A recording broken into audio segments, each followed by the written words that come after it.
The cosmic adventurers were relying on luck during their extensive interstellar journeys to find a black hole connecting to the galaxy where Earth resides. Then, how did the egg of the Golden Horned Behemoth make its way to Earth? The original novel had hints that the advent of the Golden Horned Behemoth was Luo Feng's future teacher, Zhuoshanku's plan.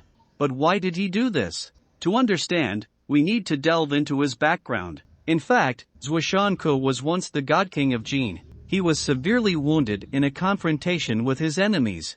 Before death, he used a secret technique to reincarnate himself into the universe where Luo Feng resided. Due to the constraints of the highest rules, Zhuoshanku was restricted throughout his entire cultivation process. Thus, he had to choose a life in the universe to assist him in seeking revenge. However, Zhuoshanku, as a former God King of Jin, his standards and perspectives were exceedingly high. He looked down on almost any life form in the universe.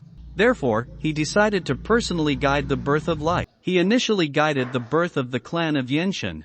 This group was extraordinary, born as natural warriors with bodies that could be considered the pinnacle of the universe. However, Zhuoshanku discovered that despite the physical prowess of the clan of Yenshin, their spiritual realm was relatively ordinary. This made them prone to reaching bottlenecks and even dead ends in their cultivation. It was almost impossible for them to surpass Zhuoshanku or even reach his level. It was truly difficult. There was no way they could serve as instruments of his revenge. This led him to choose to guide the birth of Earthlings. During this guidance, Zhuoshanku placed greater emphasis on the development of spiritual realms.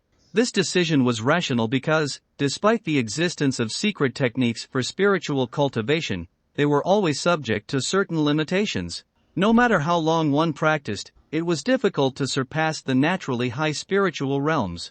To put it in perspective, intelligent individuals find it easy to draw connections while learning, but for those less intelligent, simply learning is an accomplishment. In comparison, addressing shortcomings in the physical realm, such as low bloodlines, is much easier.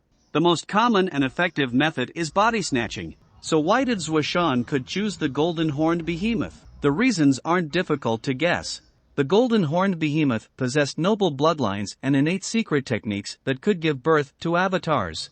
Most importantly, these avatars could exist independently. I believe this was what Zhuoshanku wanted because he wanted the lives that he guided to have perfect genetics.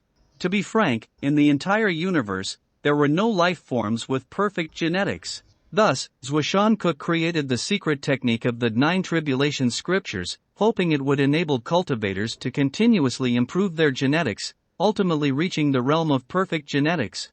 However, this divine secret technique had fatal flaws. First, genetic modification was inherently against the natural order and thus subject to the highest rules, so it could only be practiced by one person at any given time.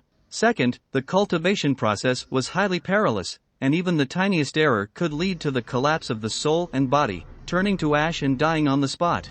This is where the advantage of the Golden Horned Behemoth came into play. Even if mistakes were made during the cultivation of the scriptures, as long as one of the avatars survived, it could reassemble and give birth to another one. It was truly a heaven-defying secret technique tailor-made for the Golden Horned Behemoth. What are your thoughts, everyone? Feel free to share your comments in the comment section. Well, that's all for this video. Thanks for watching and have a nice day.